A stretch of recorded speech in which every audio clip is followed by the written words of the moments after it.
里边的人给我滚出来！大人，这几个来头可是不小啊！这家里边，不是国公就是王侯。勋将子弟啊，勋贵子弟吧？想必也有将门之后吧？这也对。哎，但是在这大庭广众之下，咱不好动手啊。这几个啊，不敢出来，我都给您记着。不如咱回头啊，私底下再一个个的打他们的黑棍啊，只要不露脸，到时候想怎么打就怎么打。有道理。不过今儿啊，我还就想露个脸。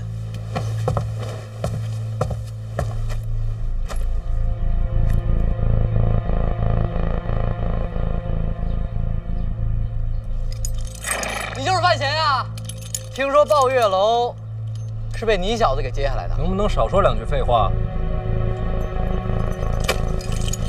你知道抱月楼是谁的产业吗？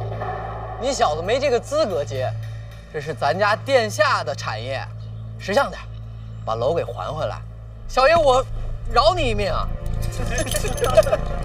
三皇子，我猜猜，他自个儿都不知道吧？这是想把抱月楼抢回来，在皇子面前长个脸。哼！你笑什么呀？你知不知道你这么做是害他？吓唬谁呢？把楼交了，你信不信？你不交这楼，小爷我今天就能让你死。不信？真不信小爷敢在这儿杀人呀？哟，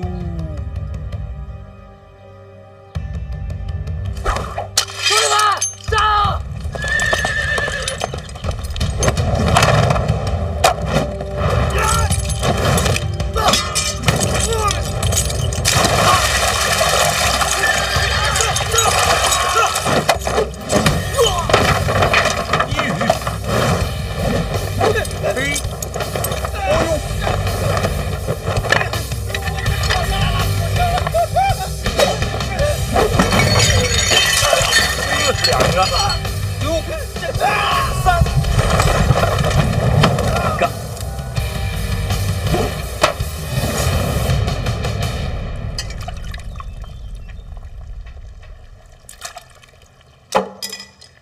那几个小家伙还真敢动范闲。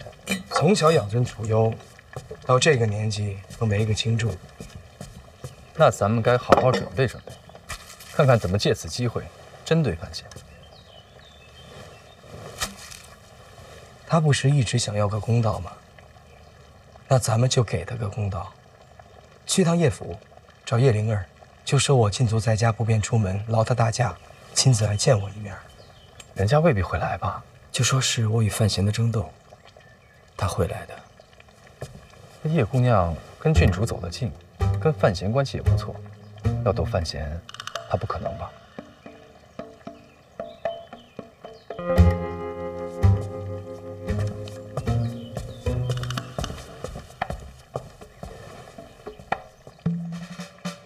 来点人，搬梯子。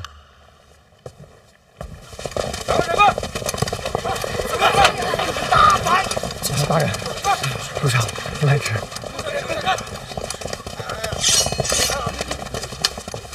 这些人都认识吗？认识啊，这些个家中长辈都是朝中。您确定你认识？属下眼花了。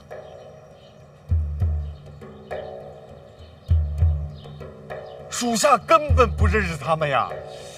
这些个家伙，他们身份不明，当街阻拦提私车驾，属下是不是应该把他们抓了？听你的。押回去。是。你们敢抓小爷，请去满门抄斩！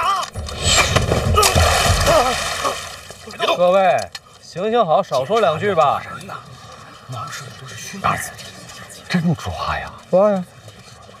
然后呢？然后，从他们身上搜些银子，把这店家给我赔了。臭崽子，下手没轻没重。咱家大人胜吧，闲吧，去吧。这应该是2殿下的手笔啊，逼着您跟3殿下翻脸呢。我知道，咱不上当，回一处。好嘞，把严叔交出来，驾！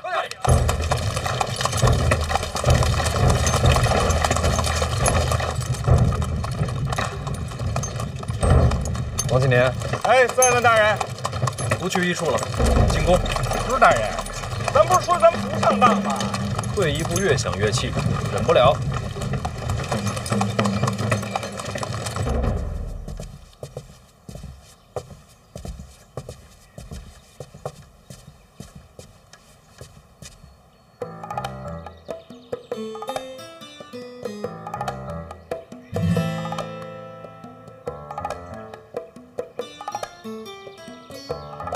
他在上面干嘛？不知道，他平时都这么接待客人吗？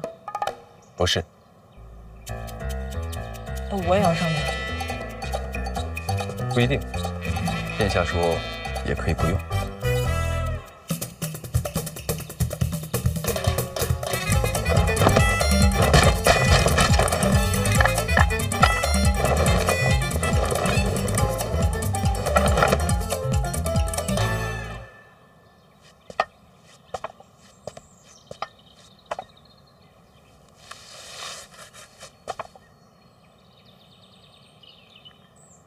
谢谢你能来，这些都是为你准备的，随意。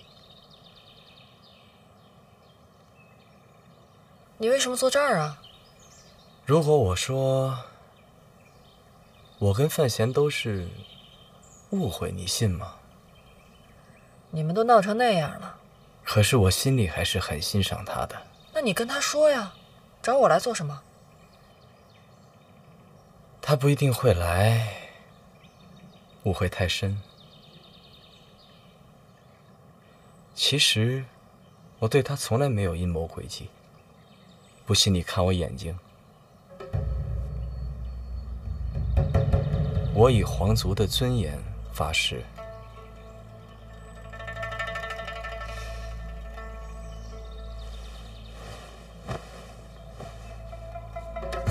我能不能问一句？你为什么要跟我说这些？被逼无奈呀。那你倒是说说，谁这么有本事，敢逼皇子？陛下，我想远离纷争，他不让啊，在群臣面前说我贤德兼备。13岁封我为王，15岁旁听朝政，他不让我离开京都，给我机会结交群臣，广结党羽。你让太子怎么想？说我不想争太子心吗？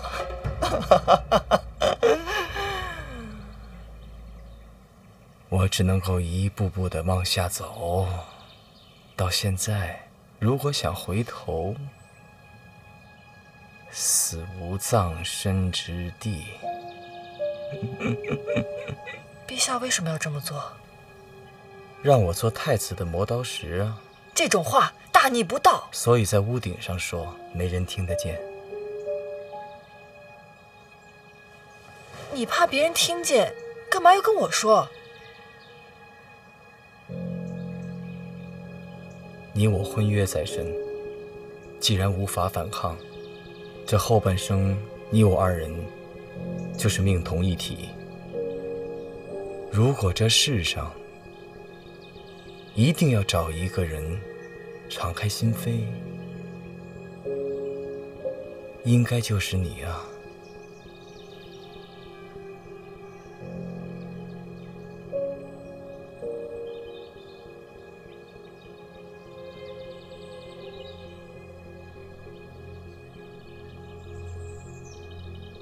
现在你应该相信，其实我对范闲没恶意。等，我有点乱。你跟你的未婚妻敞开心扉，是为了证明你和范闲之间的误会，这是不是哪儿不太对呀？如今我在禁足，怕是除了你以外，没有人愿意见我。所以呢？所以我想请你替我送一份奏表入宫。什么奏表？为国举贤。举谁？范闲。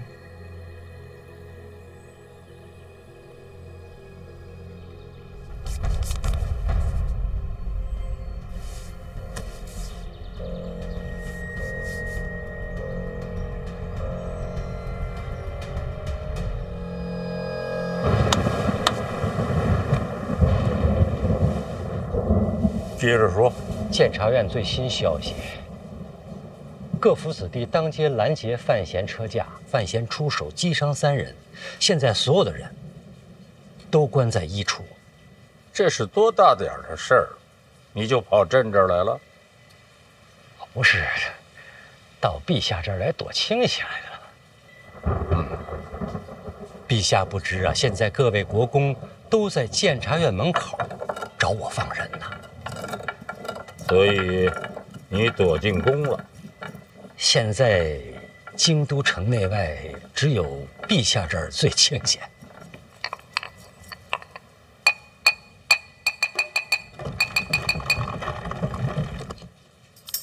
你躲什么呀，陛下？您那可是火药啊！是。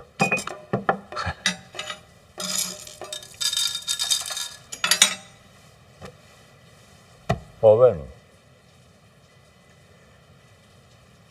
你们医处是不是不想放人？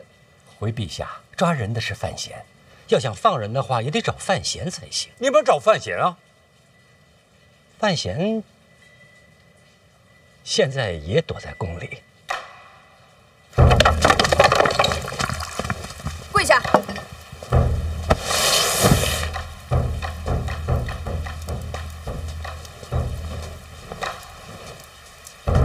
你是抱月楼东家？范思哲才是大东家。哦，那就是有你了。范思哲说赚钱。范思哲说让你吃屎，你吃不吃？范思哲这倒不至于啊。你怎么还替孩子说话呢？哪儿帮啊？你还敢鼓动各家子弟当街给我拦人去？这没有。我再问你一句，有没有？真没有。行，不说实话是吧？来人，去把我那个藤条给我拿过来。娘，拦人真不是我干的。留意，小小气，殿下不至于这么糊涂。哎，你说你们几个也是，看把我柳姨气成什么样了，还在这钓鱼？让你拿藤条，赶紧拿去啊！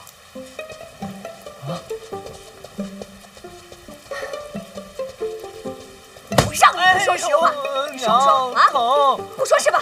哎呦，说不说？娘，说不说？说不说？娘，别打！臭小子，整天柳姨消消气，看你还跑不跑？跑不跑？让你跑，让你跑！打死你！柳姨歇一歇。臭小子，我叫你不听话。柳姨，喝口茶吧。真不是我，娘。臭小子！哎呦，别打！你先等会儿，等我打完他的。下雨天打孩子，闲着也是闲着。说不说？娘，我真没有。柳姨，您要不还是钓会儿鱼吧？下人们都看着呢。我管他上人下人的，钓鱼是解闷儿，我抽他也是解闷儿。说不说？还说没有？还说没有？真没有啊！哎呀，臭小子！别打了，娘！哎呀！哦，动藤条了，真打了。你说咱们要不要去看看？晚了。打完了，这么快？最后还是范闲给拦下了。无趣，无趣呀！没有热闹可看了。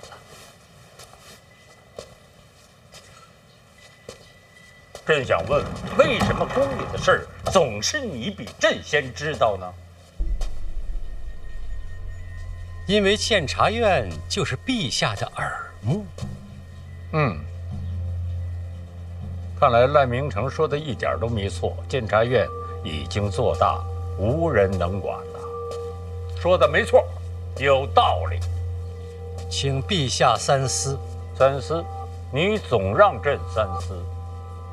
思什么？赖明成不管说什么都是错的，因为他是被陛下杖毙的。如果他说的都是对的话，你可真敢说。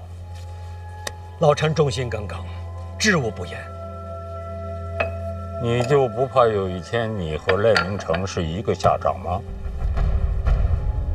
为国捐躯，不惧一死。得了吧，不去死。刚才你躲什么呀？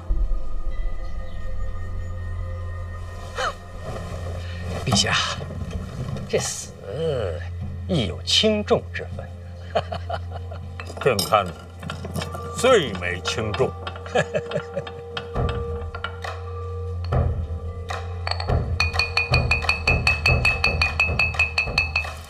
这孩子嘴真硬。小小请啊。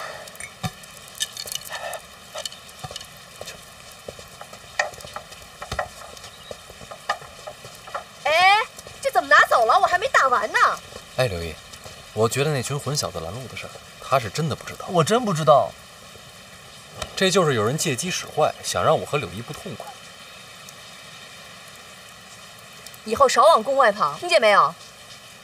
哦，贤儿，以后啊，你帮我多照应着。要论亲戚，这孩子还得叫你一声大表哥。柳毅别这么说，殿下是皇子，皇子也得认亲讲理啊。叫人。大表哥。孩子瞧着真喜庆。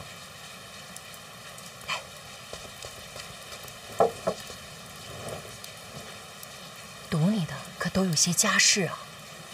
是，府上都有爵位。你都给抓了？都抓了。那可得罪不少人啊。不怕。傻孩子能不怕吗？官场就是人情世故。唉，陛下要我做孤臣，我也只好铁面无私了。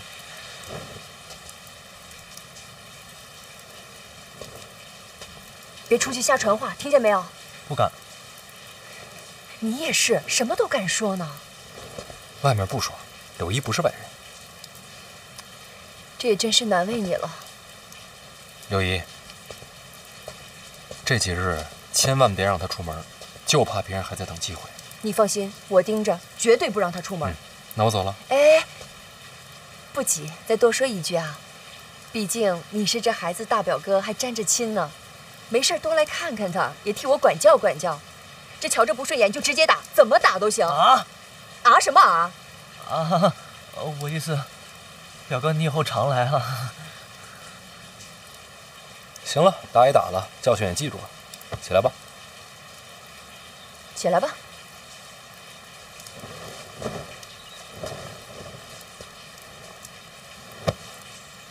抱月楼还去吗？不去了，我那是被骗的。那抱月楼以后是表哥的。柳毅，那我真走了。哦，对了，宫里送来了一些酸酪，你不是爱吃吗？我差人给你送到府上去。酸酪浓郁可口，柳毅有心了。留下吃个饭再走吧。别了，一堆国公等着呢。贤儿，那你路上小心点啊。好，多谢柳毅。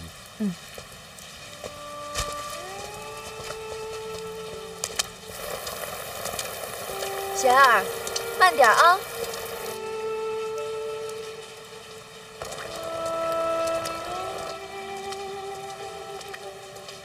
唉，以后常走动吧。跟大表哥，可他还跟二哥在斗着呢。老二都禁足了。我跟你说，往后你能不能求个安稳，或许就看你这个大表哥的了。这次抱月楼的事儿，就是有人故意给你挖坑。这皇宫大内险过深渊绝境，其实娘不希望你留在京都的。你能明白吗？娘，我明白。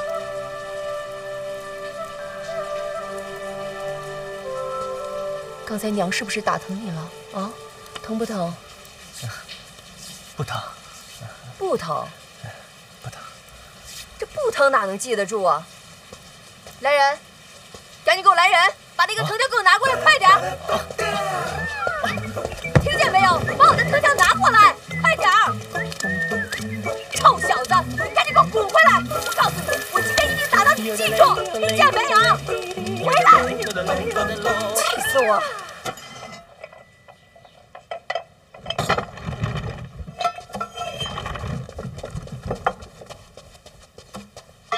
陛下，叶家上了奏书，先给院长看看。不合规矩。你破坏的规矩还少啊！陛下说什么都是对。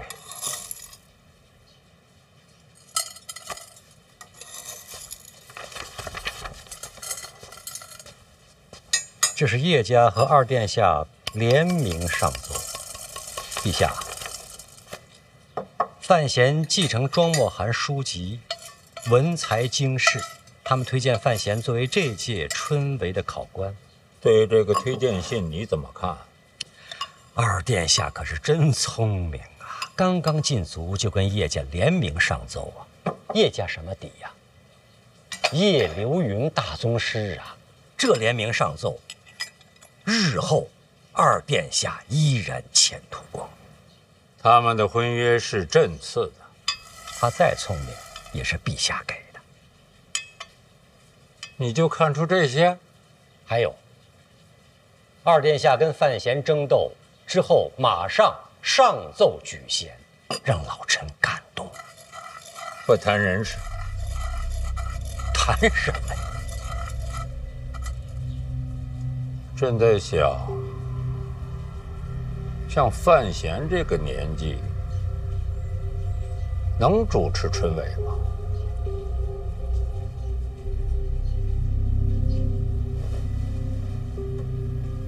你这是什么嘴脸？陛下，老臣不好说。刚才陛下说不要谈人，范闲恰恰是个人呐。春闱如此重要，老臣不敢僭越，一切还要听陛下定夺。陈院长说话还是那么的滴水不漏。老臣毕竟忠心耿耿。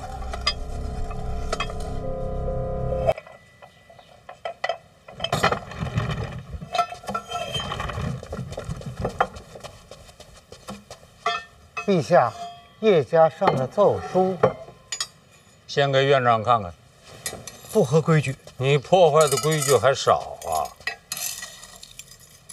陛下说什么都是对。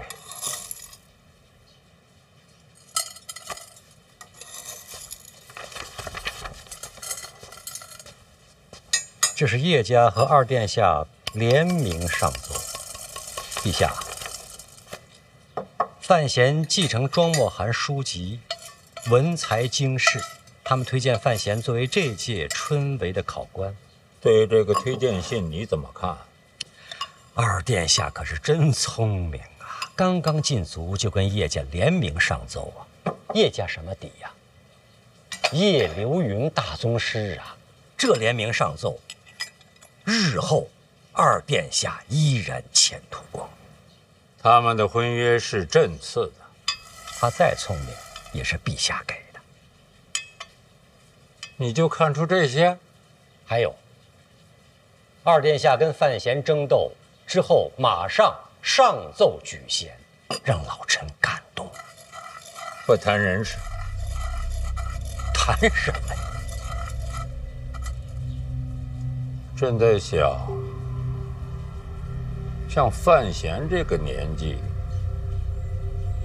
能主持春闱吗？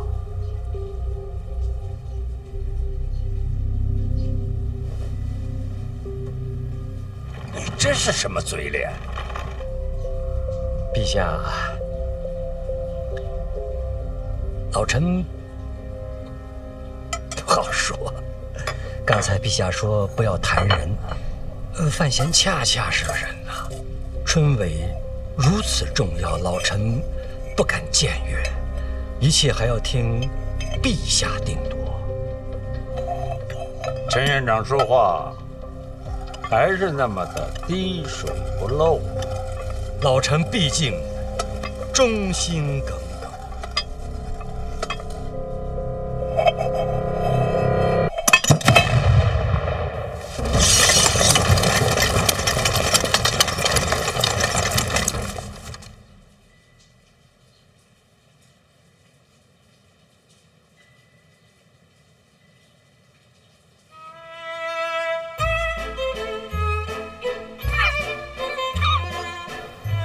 真诚啊！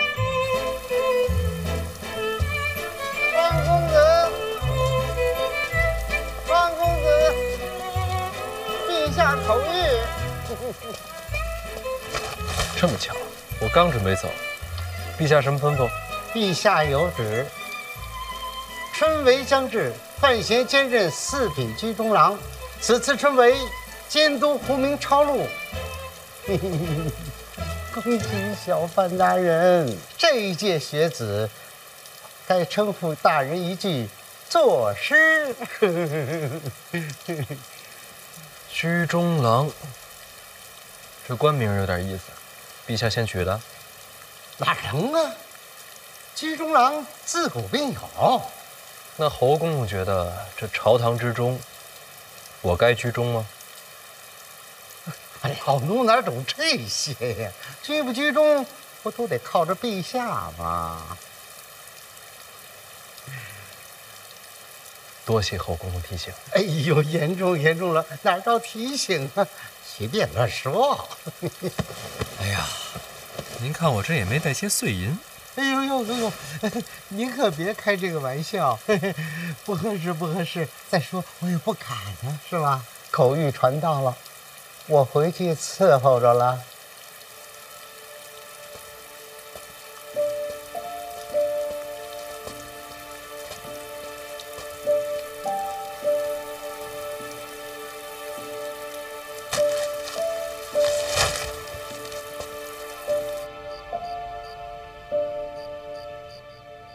他头在动，明明看着我呢。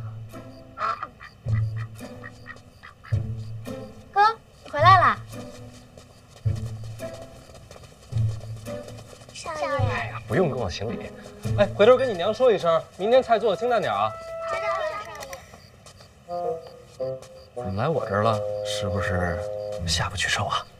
缝好了。缝好了？都包扎好了。这精神挺好的，缝得不错呀。好歹也是看了这么多医书呢。哦，对了，哥，你那个哥罗芳效果真不错，全程都没醒。你就不害怕？还行吧。没想过万一失败了怎么办？烤了吃呗。有道理，不过你这心态啊，更适合当兽医。不会，跟人看病不会这么想。若若啊，学医啊，不光是胆儿大，还得心细手稳。我该怎么做？哎，捏着，放平，抬高。你头发里藏了这么多针，这不显得发量多吗？有道理。别什么都有道理。稳住，不许让它掉下来。然后呢？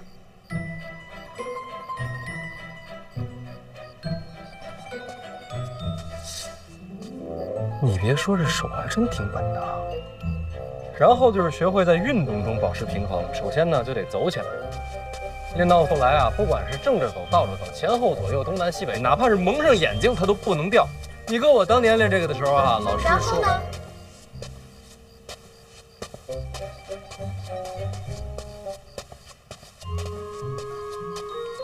你是第一次练这个？对呀。手这么稳吗？是不是很有行医的天赋？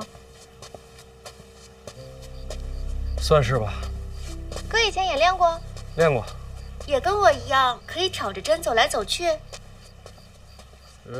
差不多吧。啊，那个若，这不用练了。我跟你说啊，这个啊，这只是第一步，一些皮毛、最微不足道的雕虫小技。学医呢，还是得多读医书，五脏六腑的位置啊，人体穴位啊，都得记牢。然后呢，就是找一个水果，水果？对，拿着水果，不停地割开再缝上，割开再缝上，不停地练习，不光练手稳，也练心细。我记着了，现在要练吗？不急于这一时，咱们今天先到这儿。那我先走啦。哦，哥，我差点又掷伤盆地了。啊？嫂子要找你。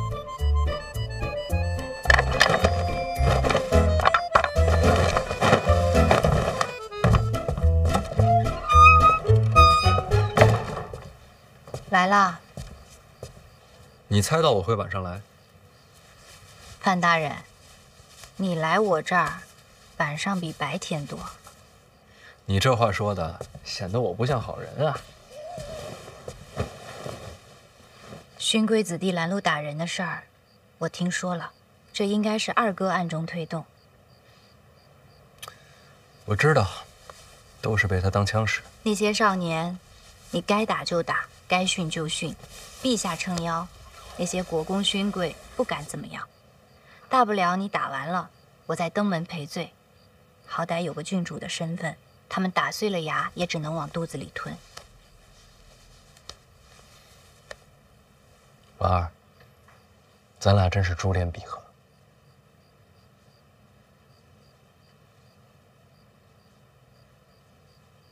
兰人事件瞧着凶险，其实对你没有什么影响。若是二哥真想报复，手段绝非如此浅显。所以你觉得这只是表面的报复，让你安心，觉得他计穷于此。而真正的杀招，暗藏其后。春闱监考才是真正的大事儿。我记得上一次提到这件事儿的，也是他。若二哥真有为你而设的阴谋，春闱就是最好的舞台。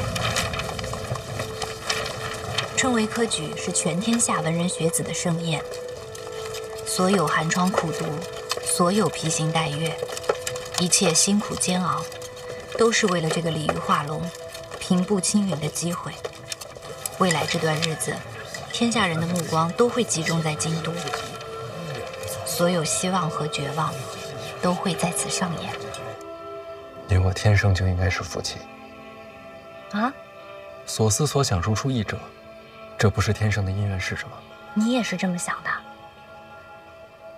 春闱之后就是大婚，大婚之后我掌管那股财权，要想阻拦我，就只有春闱了。你有应对了？早就准备好了，就等李承则落子。那你千万小心。不过，斗输了也没什么，大不了咱们弃官不做，游荡天下。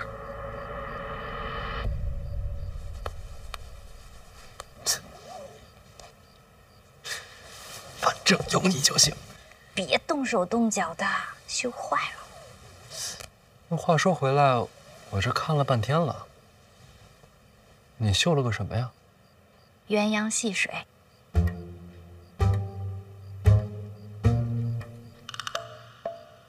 正是鸳鸯。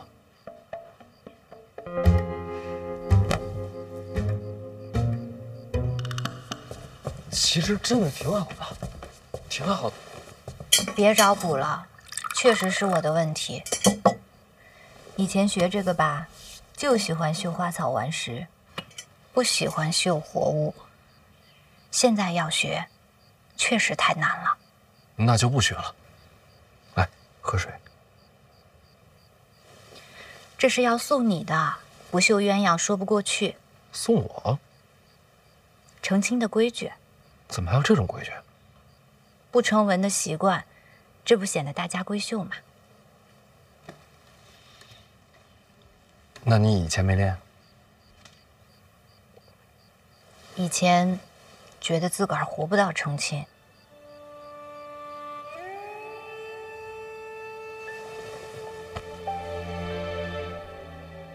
快了，春闱忙完就该成亲了。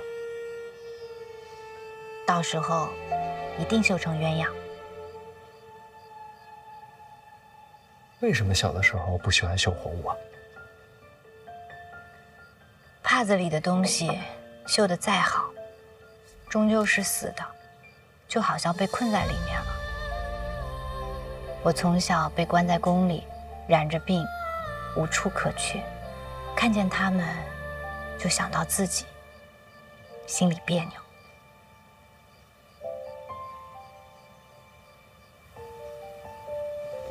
没事啦，现在有你啦。我在儋州长大，儋州是个港口，每天都有很多的船来来往往。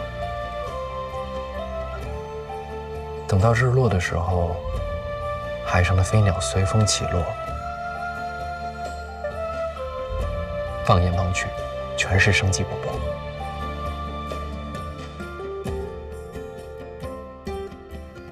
我从来都没有见过那样的景象。其实，我都没有离开过京都。成亲之后，我带你去看。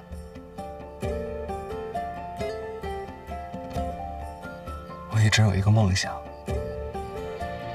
等到所有的麻烦都不再是麻烦的时候，我要带你看遍天下的美景。会有那么一天的。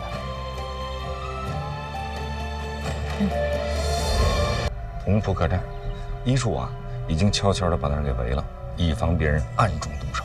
邓子越做事还是仔细。等会儿，什么客栈？同福客栈呢？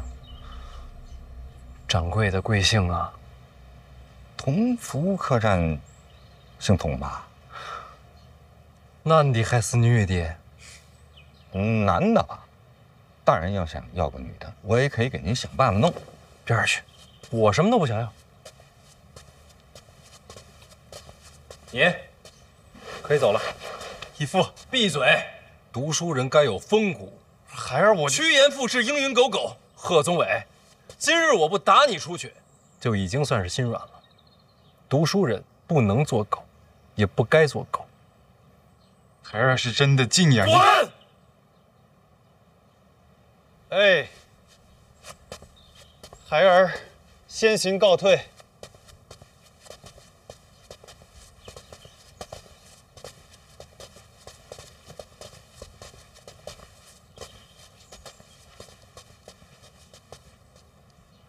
这是来投教您呢。我还是要脸的，这样的人我可不敢收。但愿天下读书人不都是这般货色。这般货色呀，也是少见的。少年人总是昂扬的多。但愿吧。老王，咱们一会儿去一趟同福客栈，啊，见一见那位唯一的活口。史家镇上上下下无数冤魂，能否沉冤得雪，就看他了。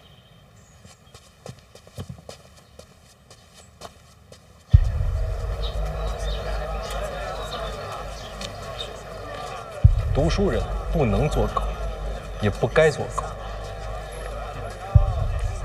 话倒是好说，可人难做。酸辣，好喝的酸辣。留步。改日再聚。改日再续。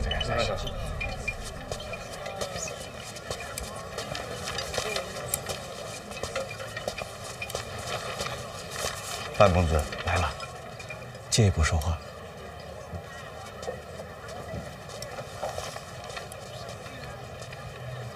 大人，是产力住上？正是，住的4人间，同屋还有3位考生，这是姓名。杨万里、程嘉林、侯继常，家事正在核查，很快就会有结果。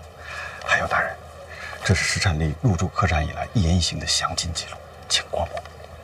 这都查了，未雨绸缪嘛，万一大人用得上。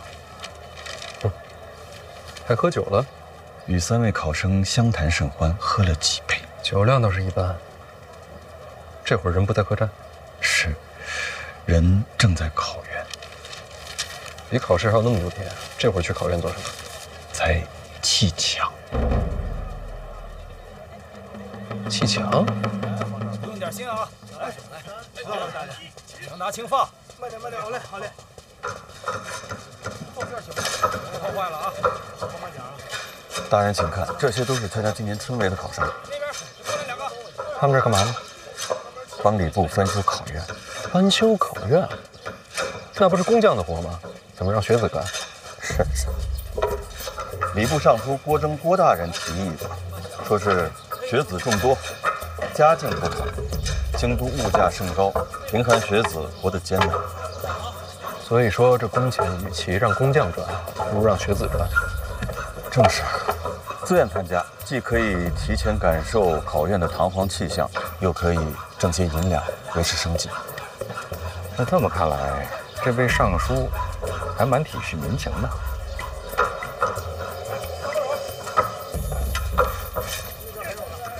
大人，那位就是郭尚书。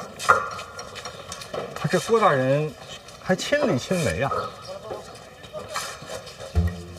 他怎么一动都不动呢？卡那儿了。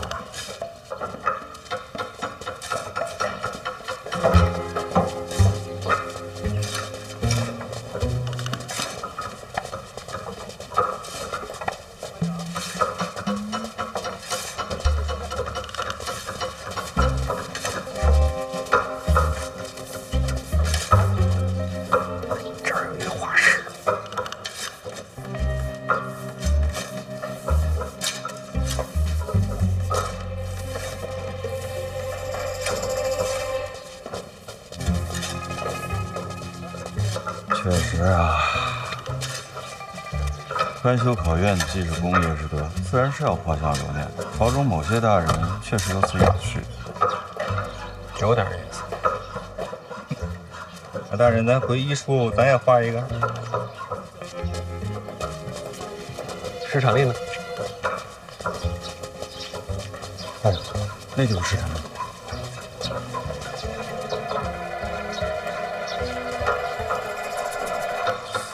他这也是画像吗？这没看着有画师啊。部位倒是不严。部位自然护的是尚书大人，没人在乎这些学子。里边再过来2个人。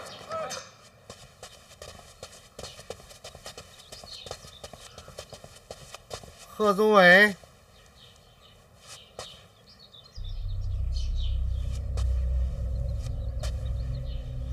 想不想入官场啊？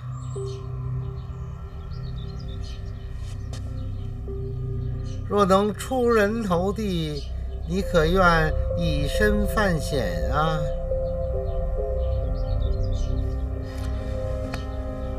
敢问阁下是？大家都小心点啊！好，谢谢大师兄，哎，阁下是？师兄把我忘了，咱们见过的呀。咱见过吗？师兄是不是住在同福客栈？那倒是，4人同住。没错。家在边境，史家镇。你怎么都知道啊？你跟我说的呀。我跟你说过啊？那天醉酒，咱们聊过几句。啊。那晚有兄台吗？在茅房的时候。啊，那晚我喝多了，没记事儿。师兄这是手头拮据啊，确实不太富裕，同病相怜啊。侯继常，兄台是姓甚名？师兄啊，这位是师兄朋友啊，都住在同福客栈，之前见过一面。师兄，你不介绍一下？这位是我同屋的侯兄，侯继常。侯兄好，在下姓范。范兄好，同住一家客栈便是缘分。我是不是打扰到二位谈兴了？哦，那倒没有。就是刚才看见史兄一直握着手里的青砖在那发呆，不知为何呀？我也看见了。师兄啊，我来之前是怎么跟你交代的？大老远就看着你坐在那儿盯着2块砖一动不动。郭尚书就在那儿看着，就算是累了，也要装出辛劳的模样才好啊。啊，我倒是不累，就是砖啊很奇怪。啊？砖怎么奇怪了？你看啊，这个是拆下来的旧砖，这一片是要换上的新砖。所以呢，新砖、旧砖，听出来吗？这旧砖听着像胶铁。铁，这是上好的金砖，金砖的价格极为昂贵，而这要换上去的新砖，都是非常普通的砖块。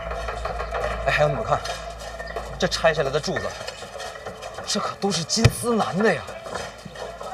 你再看这要换上去的柱子，啊，这叫什么？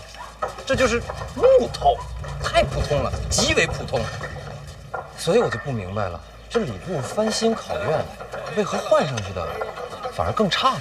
师兄如何懂得这些？啊，我家乡都有行商，这些我都亲眼见过，绝看不走眼。师兄，此话切不可再讲。为何呀？考院翻修是由郭尚书亲自建立。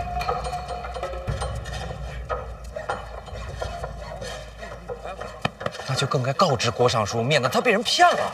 此事与你我无关，最好视而不见。可是，相信我。你们两个，哎，为何视而不见？以次充好，说没有贪官作祟。我等读书之人，明德之理，怎可视若无睹？小声些。别见怪，他俩老这样。你堵得住我的嘴，你堵不住天下这妖巫。算我求你了，听我把话说完。大兄，喝水，多谢。我给你介绍一下，这位是泉州杨万里，在家乡颇有名望，乡试名列前茅。我等四人啊，杨兄才学最高。杨兄，幸会。幸会。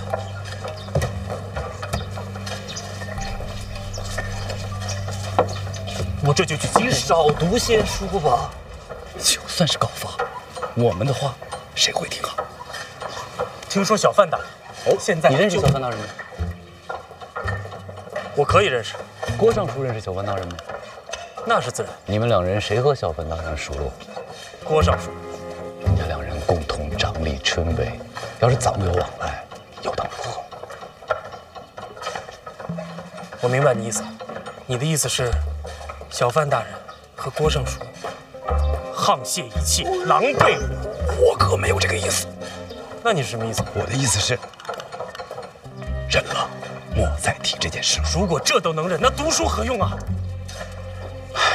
就算要管，也不是现在。那是何时？杨兄，我问你啊，我们来京都是为了什么？做官。那我们来考院做工是为了什么？也是做官。那你现在做官了吗？没有。要管闲事，就认到我们也是官。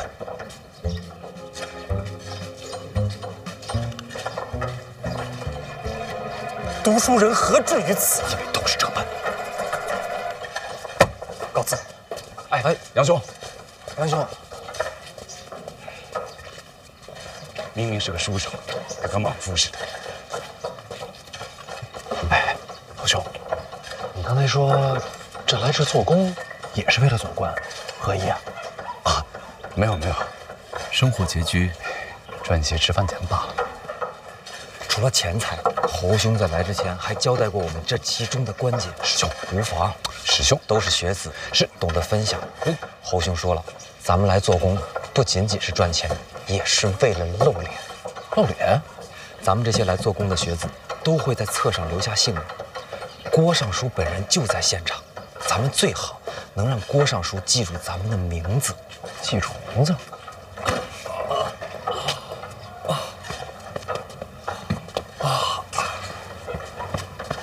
范兄，你看，这么多考试的学子，若能被记住名字，就等于留下了印象。到时候看我们的考卷，说不定就能多看一眼。那还是侯兄想的长远。如若不然，我们这些人哪有机会上榜啊？春闱考的不是才学吗？才学没有用，我们身份低微。这跟身份有何关系？范兄有所不知啊。每年春闱有多少学子？怕是成千上万吧。可是每科取的人就只有那些，接向满室产业，朝中大员挑几个，宫中定几个，太学再选几个，然后再选些名士，剩下的还有多少可选的？这还没考呢就选人了？那些有钱有背景的，先拜山里，以作头效。将来都是同僚，那些大人物自然要提拔自家门生。那有什么用啊？到了考场上，不还是拼才学吗？有人关照，胜过文思泉涌。依你所言，这科举春闱，不就是给朝中的高官挑狗吗？杨兄慎言呐，小心身家性命啊！安宁也是啊，听我就好，别惹祸上身。考前内定，考场如过场，这不就是舞弊吗？本来就是。小声些。可我也在想，若真如此，为何无人告发呀？告谁啊？那唐张的，不也是官吗？那公平在哪里？什么东西？公平啊！哪有这种东西？若没了公平，这春闱不就是场笑话？也许等我们金榜题名，就能改变这一切了吧？陈大林呢？啊，问萧史料呢？我叮嘱过他，不要乱说话。这想想啊，是真没意思。干活去了。师兄，谨言慎行。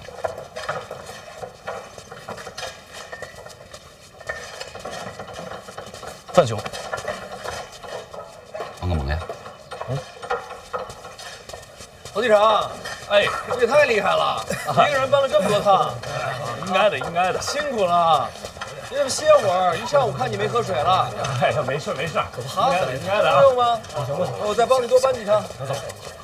好了，哎，好了，好了，好了，要不要？不用了，够了。哎，范兄，来，啊，吃个饼，你自己吃啊。那行，改天请你喝酒。好嘞，多谢啊。哎。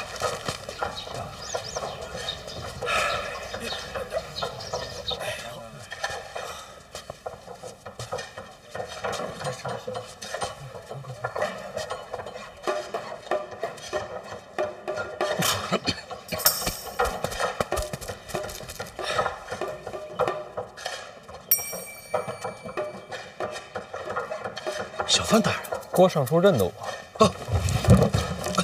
朝堂之上见过小范大人的英姿。那个，这次春闱，郭尚书才是主官，可别喊我大人。小范大人前途无量，他日必将一飞冲天。小范大人怎么来考院了？路过，也想见见郭尚书。郭某也早想结识小范大人。快走！不必辛苦。郭尚书，我就问你一句，请讲。这考院翻修，石料砖块以次充好的事儿，你知道吗？也不是太次，也都经久耐用。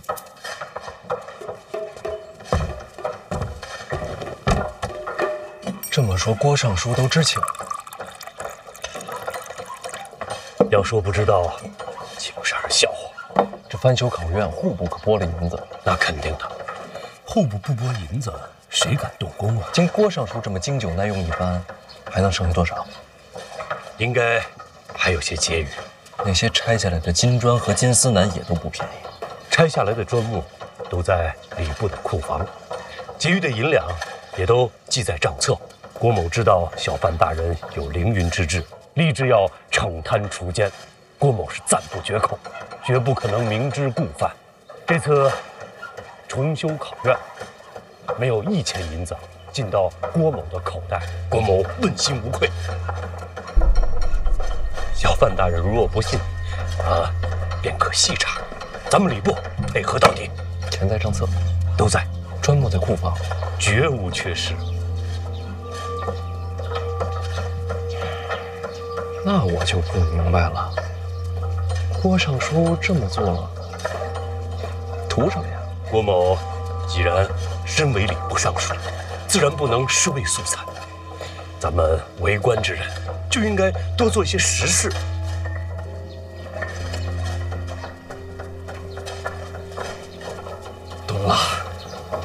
这翻修就是实事儿，实事儿就是政绩。政绩，这词儿用的巧妙啊，以前都没听说过。政绩，还给自己画了画。哦，证明郭某做过此事，以后也好有个纪念。那省下的那些银子呢？礼部人也不少，拖家带口的都不容易。逢年过节买些酒，买些肉也是应该的。你说呢？库房里的砖木呢？咱们为官清正，各家府里多多少少都有些破败，也要整修整修。用库房的砖木，绝都合规矩的，绝不违律法，都在规矩内。那肯定都在。郭尚书为官多年，对这朝堂的规矩吃的是真透。为官清正，但也得活命不是？就不怕这些学子知道了？他们知道有什么用？万一将来谁金榜题名了，参你一笔，也是个麻烦。小范大人，刚才都说了，全都合乎规矩。啊，再说了，外面这些人也不可能登榜吧？什么意思？这次出梅啊，在这个名册上的，都将会沦为废稿。为何？这些学子心思狡诈，他们为什么来这里做工？无非不就是想在我面前留下点印象？这种投机取巧的学子，岂能录用啊？只是想想也不行。读书人啊，最重要的就是品性高洁。啊，正像郭某，绝不能容忍这些蝇营狗苟。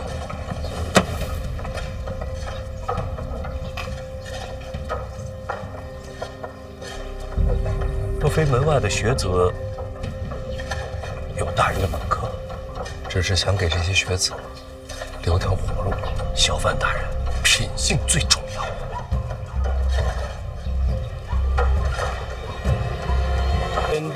哎呀，这些学子们啊，到了京都租房就不便宜，这家境贫寒的，就得想点赚钱的法子。人是真不少啊。那是啊，天下读书的种子，这会儿都在咱京都了。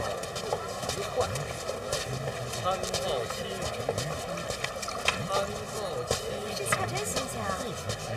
快点来！还有这岁数来考的，这肯定是考了好几回的。每一次都抱着希望来。大浪淘沙嘛，总有那不能如愿的。对于他们来说，春闱是什么？那是国之恩典。还有呢？这就是大人所说的改变他们命运的机会。是啊，多年寒窗埋头苦读，为的就是这么一次机会，一个本来应该公平的机会。素富贵，行乎富贵；素贫贱，行乎贫贱；素夷狄。春闱舞弊，你听说过吗？哥们，够肥的，这监察院的吧？这一看就不是跑远道的。我就没拿东西，要不然我就别跟我打岔，我就随便问问。在上位，你随便说说。下，在下位不言上，正巧不求于人。那我就随便说说。则无怨。这春闱之前呀，很多学子那都已经登门拜师、卖身投效了。这些人考都没考，就把前程定了。考场不过就是走个过场。来百公里，柔远人也，怀诸侯也。修身则道立，尊贤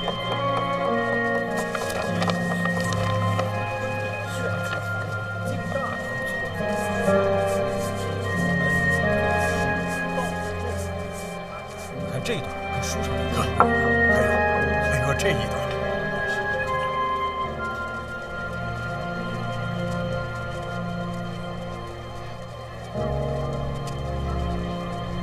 那他们呢？他们，哎呀，没这个命。这些事儿监察院不知道吗？多少也知道些。不是监察百官吗？这都不查。能收门生的，那都是真正的大人物，不好查。有些那根本就不敢查。这多少年不成文的规矩了，大家也都习惯了。可对于他们来说，一生就这么一次机会。也有些名额是留给考场的。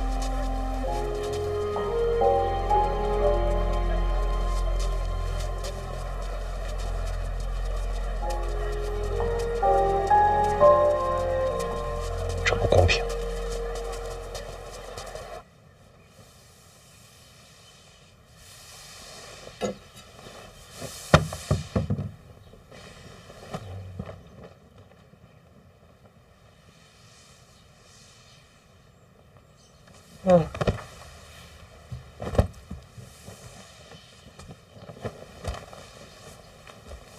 那叫什么客栈来着？同福。范闲去了？去过了，人没在，又去了考院，找那个什么史产力，见过了，不过好像没怎么聊。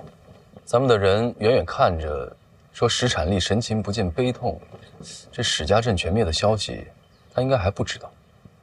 什么都没告诉他，那去干什么呀？是啊，白跑一趟。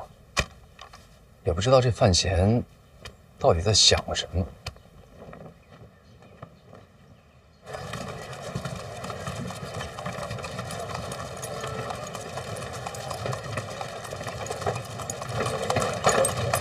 大人，想什么呢？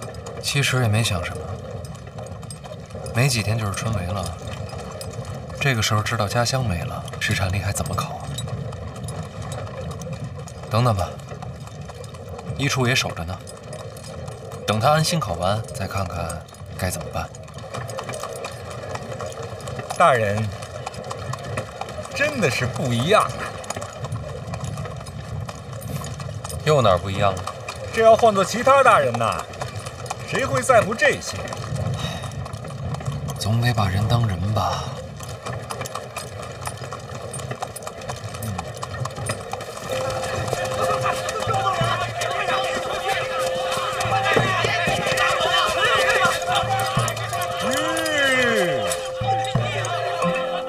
到家了吗？您快下来看看吧。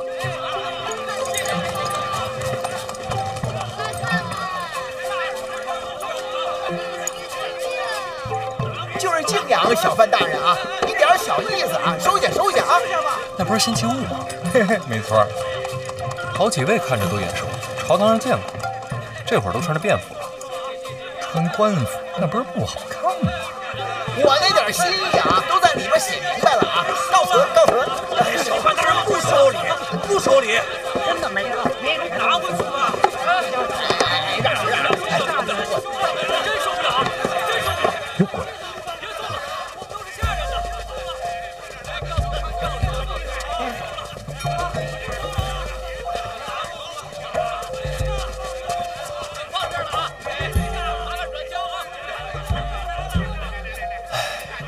这都是为了春闱呀，可不是吗？走吧，绕后门。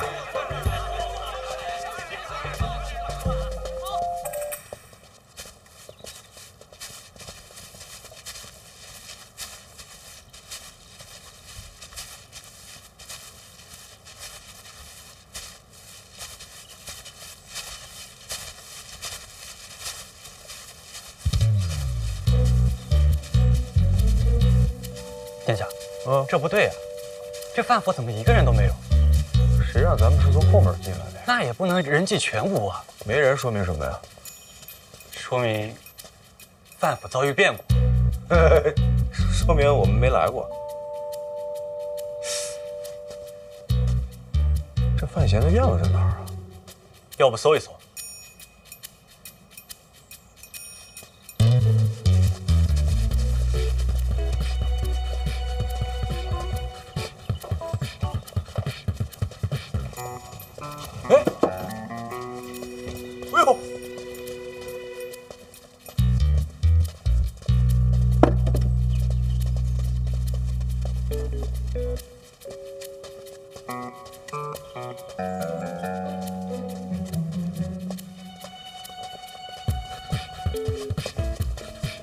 放这儿吧。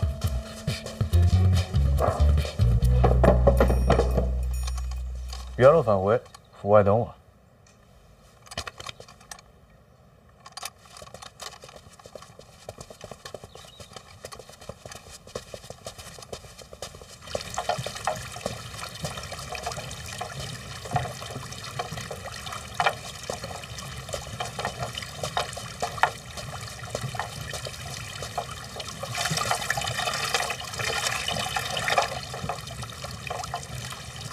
嘿嘿，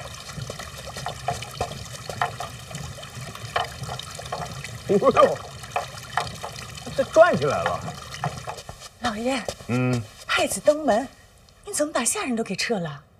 后门来的。前门后门来的不都是太子吗？嗯，你把人撤了也就算了，你也不去见一见？不是找我的，不方便见。嗯，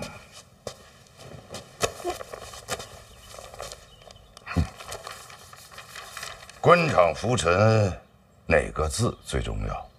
哪个字啊？稳。且扫门前雪，休管他人霜。与己无关之事，少掺和最好。哦，老爷，那太子亲自登门寻范闲，为了何事啊？还能有什么事？春闱将至，打招呼来了。那为什么走后门呢？自己好好琢磨。你多忙。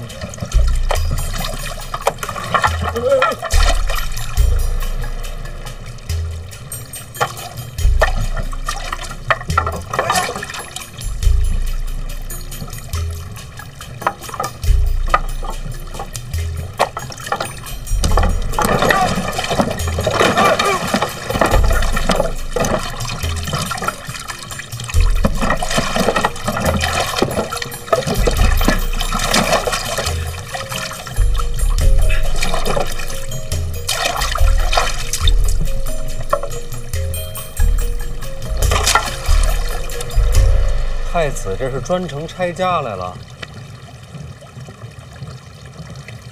大兄，对不住啊，刚才这东西他不转了，我寻思帮他一下，结果可能